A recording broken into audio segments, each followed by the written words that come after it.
Today, we are diving into something truly terrifying, a hypothetical war between the US and Iran, but we're going to look at it through the cold, hard logic of game theory. And this analysis reveals a conflict that wouldn't just be some regional battle, it would be a world-altering event. So, right from the jump, the stakes could not be higher. The analysis we're breaking down starts with this really stark promise. After this war is done, the world as we know it is over. Let's dig into why. So, how in the world does a conflict of this magnitude even get started? Well, the analysis lays out a very specific and very chilling series of events that kick the whole thing off. It starts with what's called a decapitation strike. A joint US/Israeli operation takes out Iran's 86-year-old supreme leader and his family along with him. But to make a horrific situation infinitely worse, a primary school nearby is also hit, killing 150 young girls. Now, the US and Israel might claim it was an accident, an errant missile. But for Iran, this is seen as a deliberate, horrific act of terror. Okay, so to really understand how Iran reacts, you have to get this one key concept: martyrdom. In Shia Islam, this isn't just about death. It's a powerful, galvanizing force. The supreme leader's death isn't framed as a simple assassination. It's seen as a noble sacrifice, and it becomes a call to arms for the entire country. And just like that, this stops being about geopolitics and turns into something far, far more volatile. For Iran, this is now a jihad, a holy war against the great Satan. They're not just defending their borders anymore. They are avenging their fallen leader, and they are absolutely prepared to die for their cause.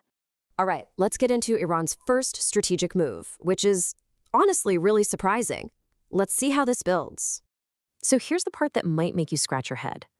The attack came from the US and Israel, right? But Iran's first big retaliation is against its neutral, super wealthy Gulf neighbors, places like Dubai and Qatar, members of the Gulf Cooperation Council, or GCC. So why attack them? Well, the effect is immediate, and it is absolutely devastating. The GCC's entire economic model, which is built on being this stable, safe hub for Western money and people, is declared dead overnight. Airports shut down. The illusion of safety, it's gone. Forever. The logic behind this seemingly bizarre move is all rooted in just how lopsided this battlefield really is. It's a battlefield defined by asymmetry, geography, and some really profound vulnerabilities. First up, just look at a map. Iran is basically a natural mountain fortress. It's perfect for hiding all of its offensive weapons. But the GCC countries? They're pretty much flat, open deserts. Their huge cities, their military bases, all their critical infrastructure, it's all just sitting out there, completely exposed. And then you've got the tech mismatch. Iran relies on swarms of cheap, mobile, easy-to-make drones. You can launch them from practically anywhere. And what's the US defense for the GCC? These massive, slow, and incredibly expensive missile systems like THAAD and Patriot. And this is where the economics get just absolutely absurd. The US is forced to spend $1 million on a single defense missile, and these things often miss, by the way, to shoot down one $50,000 drone. You just can't win that economic war of attrition. It's completely unsustainable. But the GCC's vulnerabilities go so much deeper. I mean, these are desert nations. They're not self-sufficient. A staggering 80% of all the food they eat is imported. That makes them incredibly fragile to any kind of disruption in shipping.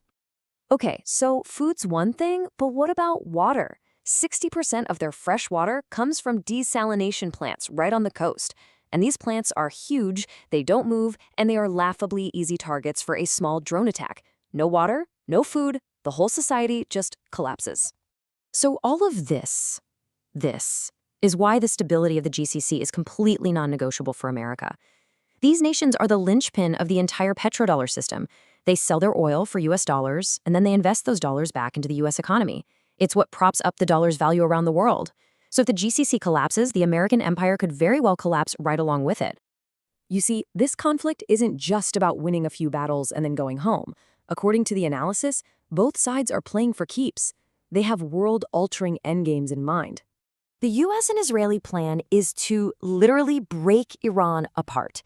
The goal is to divide the nation along ethnic lines, weaponize its own water shortages, and basically turn it into a collection of little warring states. Iran's plan, though, is maybe even more ambitious: to trigger a global jihad, unite the Muslim world under its leadership, and bring down the entire American empire by destroying that petrodollar system. And with goals that big, there's just no way a conflict like this stays regional.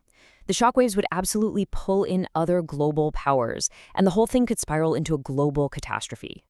I mean, think about it. The entire global economy is on a knife's edge. Iran controls the Strait of Hormuz. That's the choke point for 20% of the world's oil. If they close it, the world economy tanks. And that forces everyone's hand.